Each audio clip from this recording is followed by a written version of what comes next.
I always like to think about my future. I'm a very future motivated, oriented person. And I always think about like when I'm going to be a parent and things like that randomly. Whoa. I always think about that. I don't know when it'll be. It'll probably be mad long from now because I think I have to find a partner to have that happen. But I always think about that. And I'm like, what kind of parent would you be?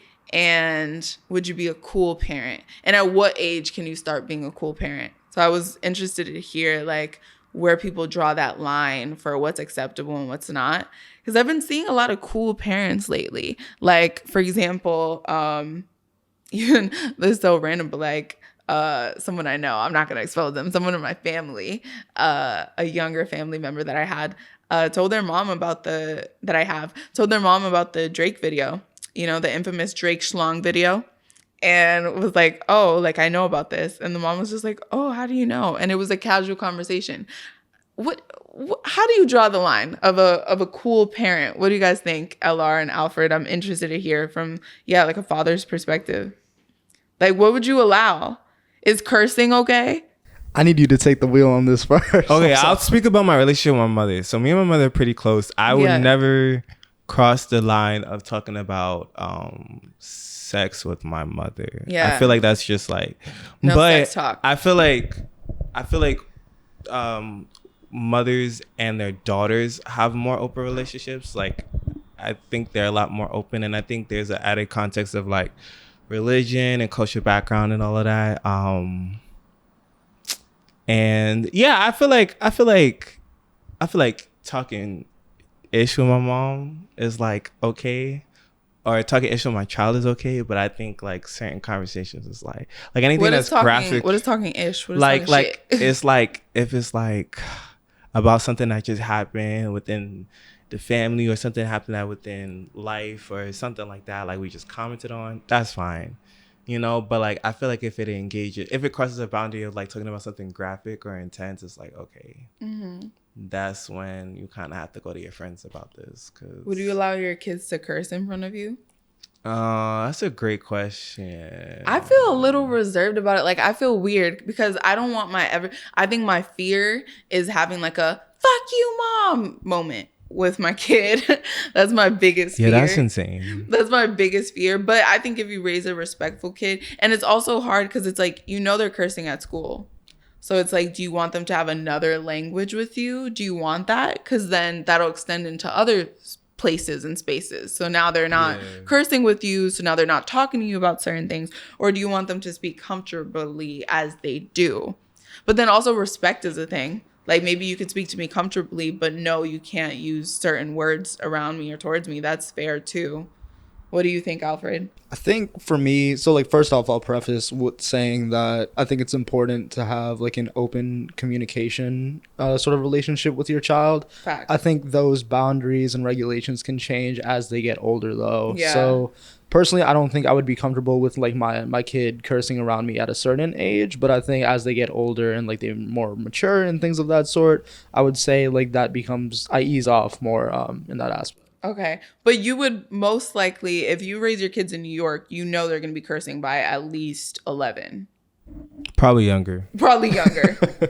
As long you know as that, right? Yeah. So you're okay with like the as long as I don't see it type of vibe. For sure. I can't shield them. That's not my responsibility, I think. I feel like you have to, but I feel like you need to be active because like I feel like you have to be proactive as a parent to kind of cultivate a certain identity for your kids so they don't succumb to that environment. Like I feel like for me, like my parents helped me kind of develop my own identity so I don't have to like be out here like cursing or like going out doing some crazy stuff. But if you are already, if you are cursing. But like I feel like okay, because like I feel like okay, I can speak for like my little cousins. Like they're very like reserved, introverted, very nerdy. My little sister, for example, like she's really not someone, I mean, I probably don't know like what she do, but like I just know from her personality, she just doesn't engage. I know from her personality, she just doesn't engage with that type of lifestyle, but she has like companions and friends that engage in that lifestyle. Or like our high school experience, like,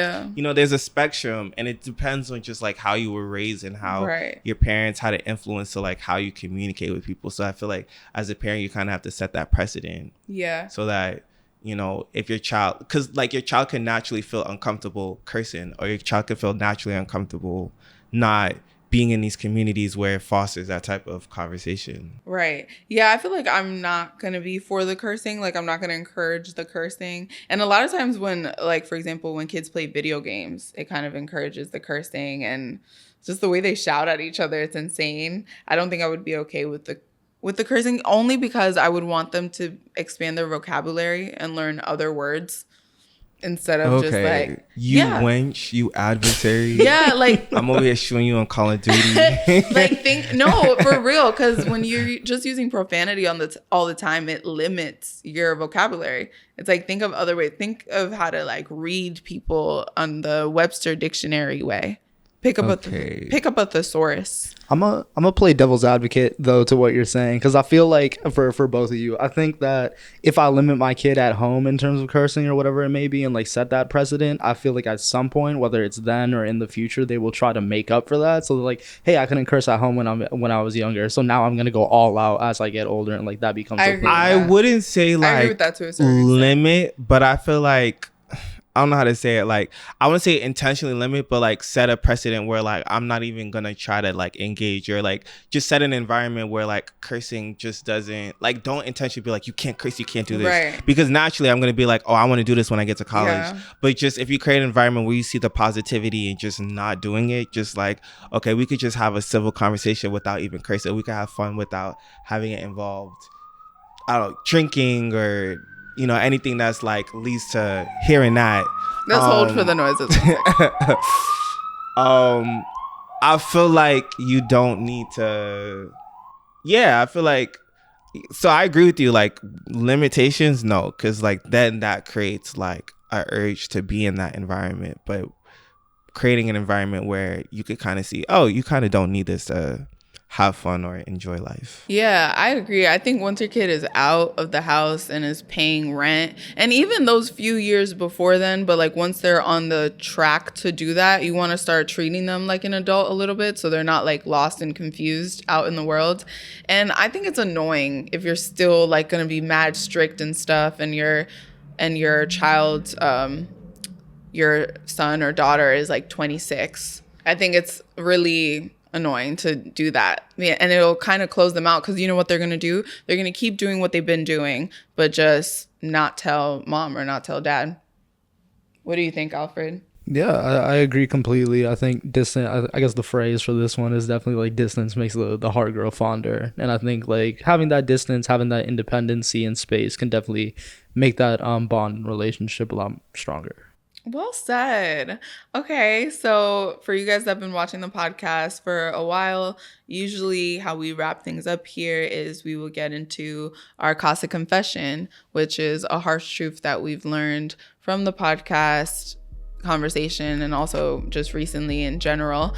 And I think it's fair to say, I'm going to count us down for this one. 3, 2, 1. Fuck them kids.